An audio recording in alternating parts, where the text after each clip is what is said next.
It's also useful to remember that democracy has always been a highly contested concept.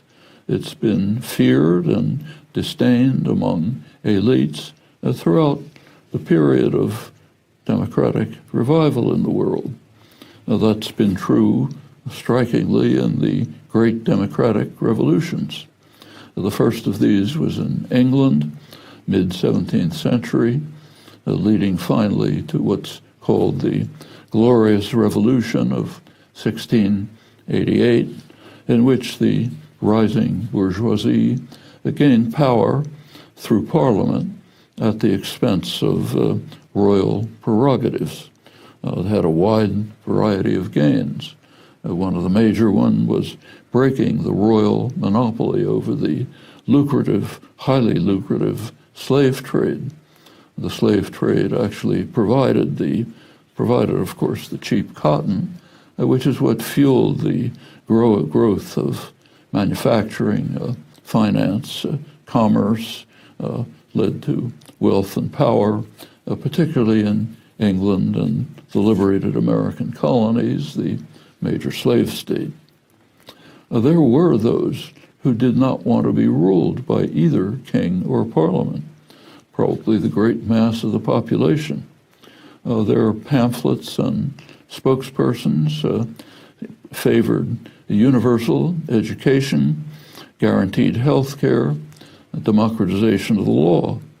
As one of their critics ominously observed, I'll quote him, "They preached seditious doctrine to the people and aimed to raise the rascal multitude against all men of best quality in the kingdom, to draw themselves into associations and combinations with one another, against all lords, gentry, ministers, lawyer, rich and peaceable men."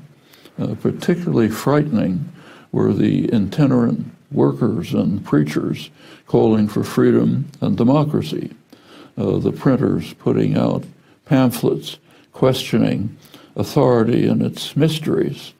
The worst was when the rabble, their pamphlets proclaimed that they did not want to be ruled by either king or parliament, but rather by countrymen like ourselves that know our wants. Their pamphlets explained that it will never be a good world while knights and gentlemen make us laws and are chosen for fear and do but oppress us and do not know the people's sores. These ideas naturally appalled the men of best quality, the rising bourgeoisie of merchants and manufacturers. They were willing to grant the people some rights, but within limits. After the Democrats had been defeated, John Locke commented that day laborers and tradesmen, the spinsters and dairy-maids must be told what to believe.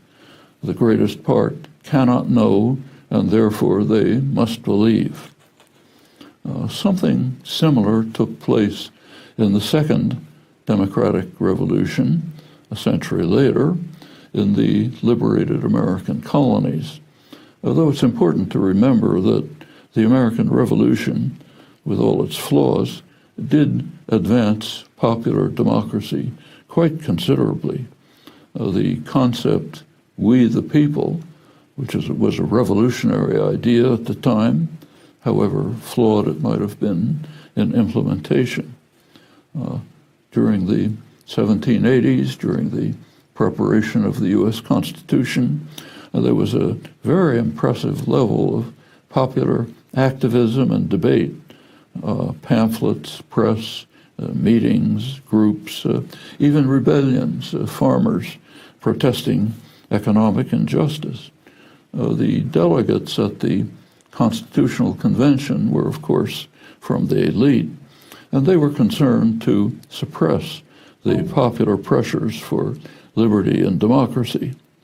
The major figures in framing the American Constitution were Alexander Hamilton and James Madison, and the basic concern of the framers of the Constitution was captured lucidly by Hamilton.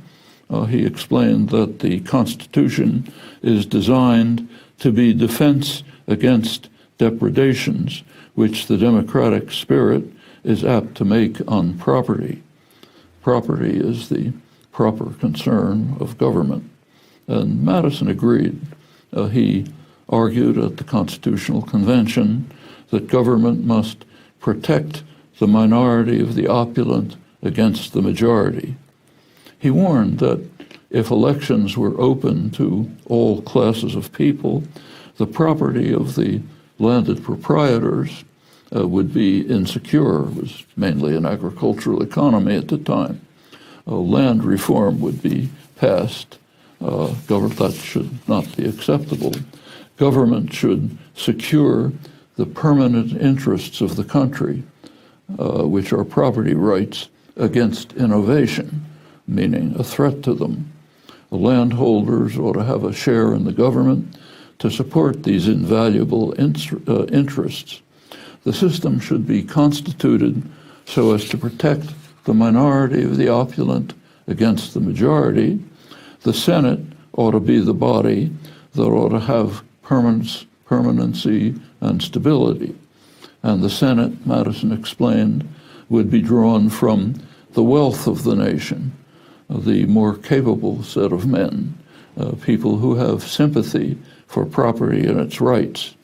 And the Senate was to be the most powerful branch of the government, also insulated from the people and from democratic aspirations. The Senate was not to be popularly elected. In fact, it was not popularly elected until 1913, but was assumed to be under elite control. The whole story is a complex one, but it's in general fair to say that the framers did manage to carry out what amounts to an elite coup against the wishes of the general population. In fact, the major scholarly study of the formation of the Constitution is appropriately called the Framers' Coup. It details how the elite framers carried out what the author called a conservative counter-revolution against too much democracy.